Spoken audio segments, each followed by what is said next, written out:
दोस्तों नमस्कार, आदाब, सत श्री अकाल। मेरा नाम है धर्मवीर जारवाल और आज हमारे साथ स्टूडियो में मौजूद है राजेश अग्रवाल जी, भारतीय किसान यूनियन लोक शक्ति के दिल्ली प्रदेश अध्यक्ष हैं आप। और आज इनको स्टूडियो में बुलाने का कारण ये था कि कल जो पंजाब में सिंघू बॉर्डर पे जो किसानों के साथ जो घटना घटित हुई है, या हम तो सीधा यूँ कहेंगे कि जिस तरीके से पंजाब सरकार ने किसानों का शोषण किया है, उनको पीटने का काम किया, उनको जेल में डालने का काम किया, ये बेहद ही निंदनीय है।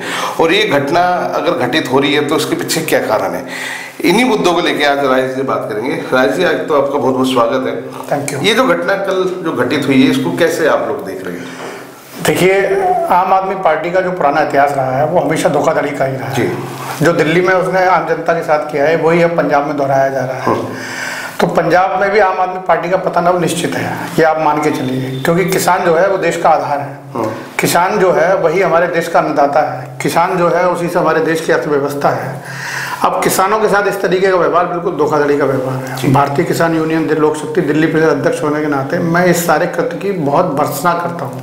राज जी, जैसे केजरीवाल साहब जो पहले दिल्ली में जब किसान आंदोलन हुआ था, तमाम देश भर से किसान दिल्ली बॉर्डर्स पे इकट्ठा हुए थे। उस टाइम में केजरीवाल साहब सबसे बढ़ चढ़कर आगे खड़े हुए थे कि हम किसानों के साथ हैं और हम 5 मिनट में किसानों के लिए बॉर्डर पे सारी सुविधाएं अरेंज कर देंगे। सेंट्रल गवर्नमेंट उनको धोखा देने का काम कर रही है और उनकी सुन नहीं रही है। तो कहीं ना कहीं अब ये चीजें गलत होती दिख रही है कि आज जब पहले एक आदमी उनके साथ खड़ा था, भगवंत मान खुद ये कहा करते थे कि भैया आप मुझे वोट दो, मैं आपका एमएसपी दिलवाऊंगा। और आज वही भगवंत मान मीडिया के सामने सबको ये कहते हैं कि भैया मैं मेरी नरमाई को मेरी कमजोरी ना समझो, मैं चाहूँ तो किसानों के ऊपर एक्शन ले सकता हूँ। और एक्शन लिया भी उन्होंने, और किसानों के साथ ये व्यवहार किया जा रहा है जो उनको अन्नदाता ये लोग बोलते थे। देखिए, वही बात मैं आपसे कहूंगा कि अरविंद केजरीवाल हमेशा से दो पलटी नीति रखते हैं। उनका मुंह पे चेहरा अलग होता है, पीछे से करनी अलग है। उनकी कथनी करनी जो है ना, वो कहीं पर भी कभी मेल नहीं खाई है और जनता की समझ में ये आ चुका है, जिसका परिणाम अभी दिल्ली में देखा जा चुका है। और वही चीजें वहां दोहराई जा रही हैं। एक व्यक्ति, भाई देश में जो है लोकतंत्र ये कहता है कि आप अपनी किसी भी चीज के लिए शांतिपूर्ण रूप से अगर कोई धरना दे रहा है तो वो जायज है। कोई आतंकवादी तो है नहीं है। अब डड्डेवाल साहब जो हैं वहां पर शांतिपूर्वक तरीके से अपनी मांगों के लिए धरना दे रहे हैं, तो लोकतंत्र में इस चीज की परमिशन है। और उसके बावजूद उस चीज का इस तरीके से तानाशाही तरीके से और लोगों को उठा लेना, रात को और सारी चीजें कराना, जेल में डाल देना, ये बिल्कुल भी बर्दाश्त के बाहर है। सबसे बड़ी बात है जब पहले किसान आंदोलन हुए थे तो केजरीवाल साहब कहते थे कि मोदी सरकार सबसे भ्रष्ट सरकार है और किसानों के साथ सबसे ज्यादा अत्याचार कर रही है।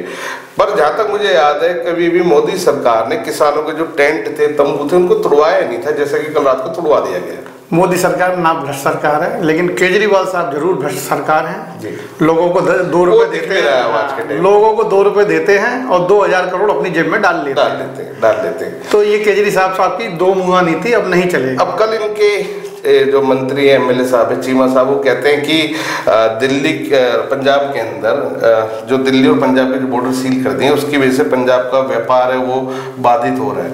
और यहाँ पे अगर व्यापार नहीं होगा तो लोगों को रोजगार नहीं मिलेगा, जिसकी वजह से लोग जो युवा है वो ड्रग्स के आदी बनते जा रहे हैं। जबकि ड्रग्स की समस्या तो पंजाब में बहुत पुरानी रही है। देखिए, ड्रग्स की जब बात करेंगे तो आपको भी पता है कि मान साहब का इतिहास कहाँ रहा है। वो तो खुद उनको लोग नशेड़ी कहते हैं। और मान साहब की जो स्थितियां हैं, व्यापार की जो बात कर रहे हैं, मुझे तो लगता है कि वहां पर जो बैरिकेटिंग थी उसकी वजह से पुलिस की चाक चौबंदी है, तो उनका जो अपनी चीजें हैं वो पंजाब आने जाने में दिक्कत दे रही है। बिल्कुल। और वही उसको वो व्यापार बोलते हैं, जबकि व्यापार वो नहीं है।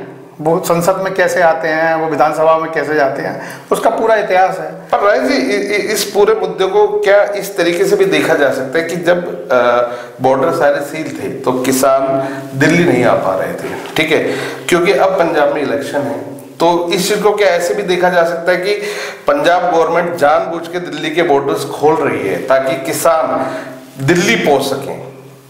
क्या ये एक षड्यंत्र भी हो सकता है कि जाके पंजाब के किसान अपना दिल्ली पहुंच जाएं और वहां पे जाके सेंट्रल गवर्नमेंट के खिलाफ खड़े हो जाएं? नहीं, ये तो अगर ऐसा होता, ये मैं जानता हूं, तो डड्डेवाल साहब को जिस तरीके से उठाया है, ये तो किसान विरोधी हो गया ऑलरेडी।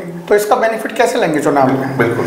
आप अगर खोलना चाहते थे बॉर्डर तो वो शांतिपूर्वक तरीके से खोलते, उनके सपोर्ट में आके खोलते, लेकिन आपने तो निरंकुश तरीका अपनाया है ना, तानाशाही वाला। पर एक चीज मुझे बात अभी तक समझ में नहीं आ रही कि कल जैसे हम लोग सारे मीडिया कवरेज देख रहे थे, तो जो शिवराज सिंह चौहान जी जो हैं, जो किसान मंत्री भी हैं, कृषि मंत्री हैं, उन्होंने जब किसानों के साथ जब कल बातचीत की गई तो उन्होंने बताया कि बड़ी सकारात्मक बातचीत हुई है और बहुत अच्छे निर्णय निकल सकते हैं आने वाले समय में। और 4 मई की अगली डेट भी थी जिसमें किसानों के साथ बातचीत की थी।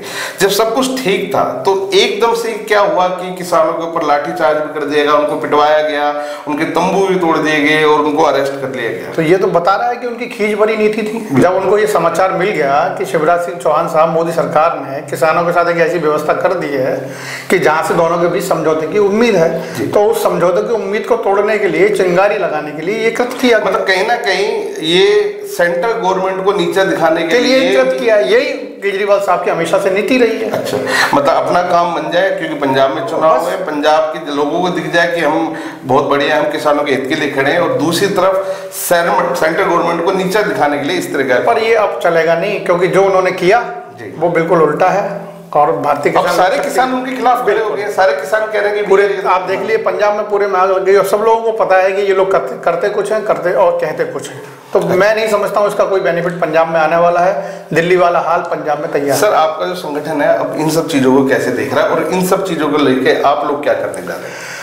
देखिए, संगठन की तरफ से, राष्ट्रीय कार्यकारिणी की तरफ से, सब तरफ से हम लोगों ने यही कहा है कि जो भी कृत्य पंजाब सरकार ने किया है जगजीत सिंह डड्डेवाल साहब को और भारतीय किसान के जो हमारे अन्य नेता हैं, वरिष्ठ नेता, और जिनको इस तरीके से उठाया है, उसकी कड़े शब्दों में हम लोग निंदा करते हैं। ये बिल्कुल भी मानने योग्य नहीं है, ये तानाशाही नीति है। और इसका आगे वाले चुनाव में भी हम लोग आम आदमी पार्टी के साथ नहीं रह सकते, उनकी सरकार के साथ। हम लोग किसानों की नीति के साथ जो सरकार चलेगी, हम उसी के साथ समर्थन में रहेंगे। अग्रवाल जी, जितने भी हमारे चैनल के माध्यम से किसान लोग हमें देख रहे हैं, उनके लिए क्या कहना चाहेंगे कि अब क्योंकि जिस तरह की घटना कल रात को हुई है, कहीं ना कहीं किसानों का मनोबल तो उससे टूटा है, क्योंकि किसान जो एक शांतिपूर्वक तरीके से धरना दे रहे हैं, उनको इस तरीके से उठा लेना, उनके तंबुओं को तोड़ देना, उनके ट्रैक्टरों को छीन के ले जाना, ये कहीं ना कहीं अमानवीय है। ठीक है, तो अब जितने भी किसान देख रहे हैं हमारे, उनके लिए आप क्या कहना चाहेंगे? मैं अपने किसान भाइयों से यही कहना चाहूँगा कि हिम्मत कभी नहीं हारना। हम लोग संगठन में बहुत बड़ी शक्ति है, हम बड़े बड़े युद्ध जीत के आए हैं, आपको पता है ये सारी चीज़ें, और हम आगे भी जीतेंगे। तो ये छोटे समय के लिए एक छोटी सी चीज़ें हैं, और जिसको हम लोग वोट की राजनीति से, वोट की चीज़ों से, वोट की ताकत से आगे आने वाले समय में पंजाब में बदल देंगे। जहाँ तो दोस्तों, जितने भी लोग हमारे दर्शक देख रहे हैं, हम पंजाब की कई चीज़ों को लेके आपको शुरू से अपडेट करते आ रहे हैं, और खासतौर से केजरीवाल साहब की जिस तरह का व्यवहार उनके आम जनता और किसानों के प्रति रहा है, वो हम लोग समय समय पे बताते रहे हैं। हम लोग शुरू से इस बात को कह रहे हैं कि अब पंजाब में चुनाव है और केजरीवाल जी और भगवंत मान जी एक्टिव मोड पे आ गए हैं, और कहीं ना कहीं ये चीज़ दिख भी रही है कि क्योंकि दिल्ली से तो केजरीवाल साहब का सफाया हो गया है, अब उनकी नज़र सिर्फ और सिर्फ पंजाब में है। पंजाब में चुनाव है और राजशाही की एक आदत केजरीवाल साहब को ऐसी पड़ गई जो छूट नहीं रही है उनसे, और अब वो चाह रहे हैं कि पंजाब में दोबारा से उनकी सरकार बने ताकि वो अब मुख्यमंत्री वहाँ के बनेंगे।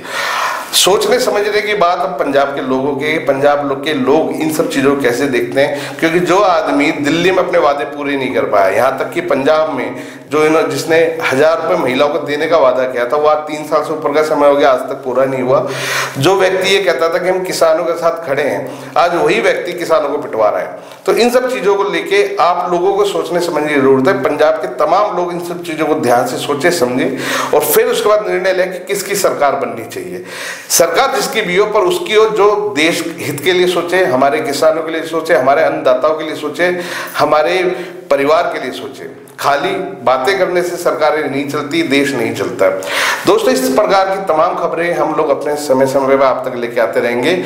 आपसे रिक्वेस्ट ये है कि, और ये हमेशा हम करते हैं कि अगर वीडियो सही लगे तो उसको शेयर जरूर किया कीजिए, ताकि ज़्यादा से ज़्यादा लोगों तक इन सभी चीज़ों की जानकारी पहुँच सके। बने रहे हमारे साथ, देखते रहें सच की रफ्तार। नमस्कार।